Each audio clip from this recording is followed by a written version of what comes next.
Solidarity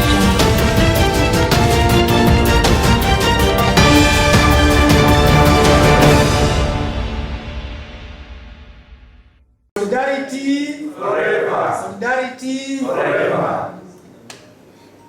The National Organization of Trade Unions, NOTU, has raised concern over the existing gaps in the Public Service Pension Fund Bill 2024 that was passed by Parliament last month. The NOTU Secretary General Richard Bigirwa said some sections in the bill need to be amended so as not to contradict with the existing law. Richard Bigirwa is my name once again, Secretary General NOTU. This morning we convened here to analyze the bill which was passed by Parliament and also compare with what we were expecting, whether we have achieved or whether they have properly been included into the law. We are here as tripartite partners to analyze, and we have eventually analyzed very clearly. We have identified the gaps. Key areas of gaps, there are issues which are contravening the law. For example, on the issue of governance, we have a gap. They are quoting an organization which does not exist, and this is really unfortunate, and we believe that it will be rectified. 2, the percentage we expected, 1 out of 500, was not included.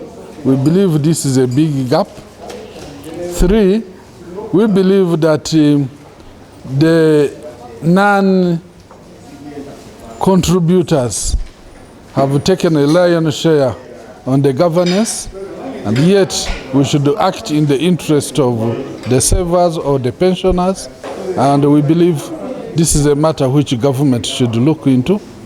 And lastly, we obviously want to encourage government that they have always ratified the ILO conventions. This law is contradicting itself, especially at the ILO C-144. It has ignored it completely. The law has ignored the Labor Unions Act.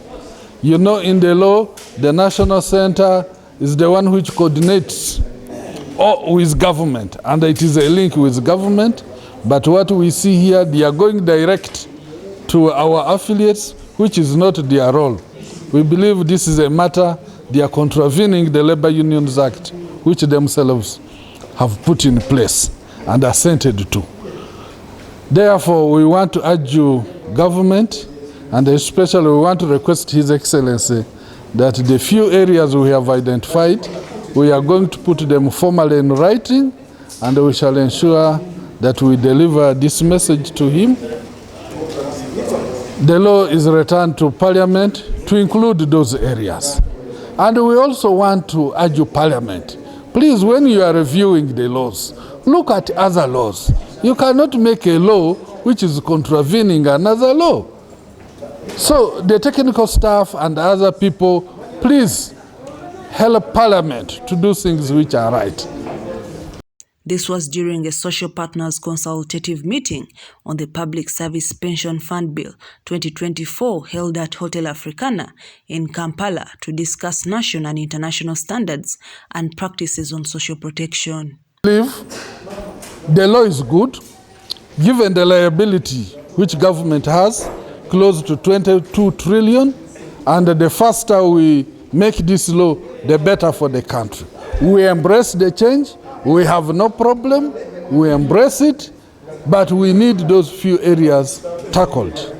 And please, governance issues should be tackled. We don't want to have issues like we had in NSSF earlier, because now if you have more other parties than the owners, whose interests are they acting for? People have been used to the public service pension scheme. And now we are talking of the pension fund. Obviously, it will need a lot of sensitization for the members to appreciate, because it will take time for those from the rural setup to know the contents of this bill which has been passed by Parliament. And once it comes into implementation, when the intended beneficiaries are not aware, then it will cause a lot of excitement and people will be running up and down like a new thing. So there is a need for arranging for mass mobilization and sensitization over the fund. The Commissioner for Compensations in the Ministry of Public Service, Bua Victor, said the Public Service Pension Scheme reform from no-contributory to contributory is key highlight of the National Development Plan 4 under the Public Sector Transformation Program. My name is Victor Bua. I'm the Commissioner for Compensation at the Ministry of Public Service. For the last 20 years, we have been making an effort to reform the Public Service Pension Scheme. From its current nature, which is unfunded, it means it depends on government releases, transfers, and because of that, we have not been able to pay timely. There are pensioners who die before they could earn their money. But also because this is an old scheme, it was established in 1939. So over time, many things have changed, including the size of the public service. To the extent that where we have reached, we are not able as a government to fully finance the liabilities of the pension scheme. Arising out of that, we did a number of consultations, like you have heard from all the participants. We consulted almost all stakeholders, and jointly we have agreed that this current pension scheme be transformed from the current unfunded pay-go arrangement to a contributory pension scheme. And finally, the law, a bill was presented before Parliament, and I want to say that bill was passed. And from the discussions you have had today, it reflects the aspirations of all workers, with the exception of two issues. Number one, the nomination of the workers' representative on the board. The desire of the unions is that they should have 4 representatives, not 2, on the board, because this is a scheme that is established for them. And the other argument is how they are nominated, the 4 members.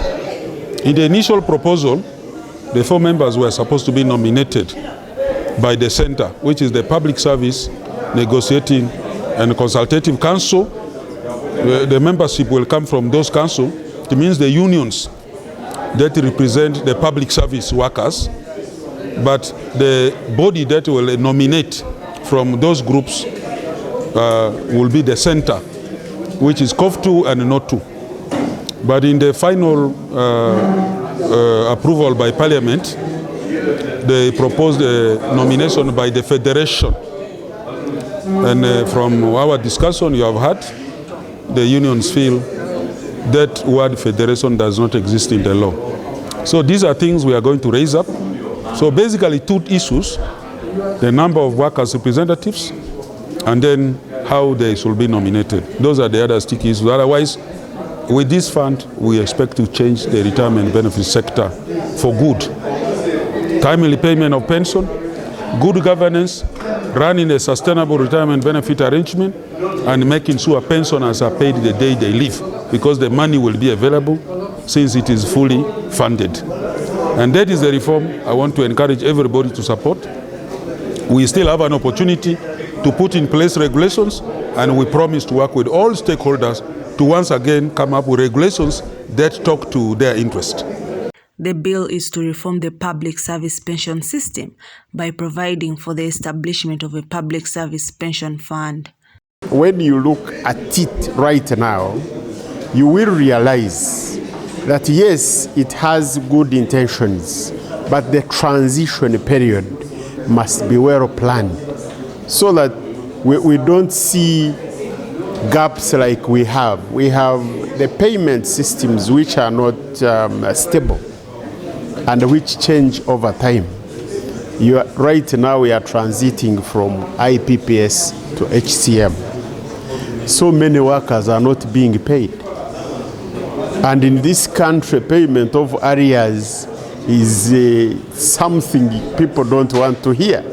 So how will that be handled under the new arrangement which is in the pipeline? So the workers need to get assurance that whatever is going to happen is not going to disadvantage them at a certain point in time. You cannot go to our affiliate to tell them to nominate. It is the role of the federation to nominate all representatives at various boards, like we have done NSSF, have done on Labor Advisory Board and whatever. But this particular law is now taking a shortcut, which is not right. And for us as trade union, we believe this is aimed at dividing us. The intention must be dividing labor unions, which is not a good thing in this era we are moving in. Members will consist of public servants left with 5 or more years in service and all subsequent new hires. The new scheme is to be financed by employees of the public service, with each worker contributing 5% of their monthly salary to be topped up by 10% from the employer. The social partners committed to continued support on the sensitization of workers on the new scheme. This dialogue should be taken to the next level.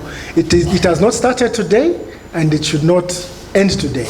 So this is supposed to be a continuous process of continuous dialogue until at the end of the day we see that all the concerns that have been raised are actually addressed in the legislation that we are discussing. It is important to increase on awareness and bring them, let them be brought on board to really understand where we are going. So for us, we want to thank the organizers of this meeting for ensuring that we enlist the support of all stakeholders, and more especially these stakeholders, the one for employers and workers, and the workers who are leading some of the public service labor unions. These are very critical. This is a very critical process we are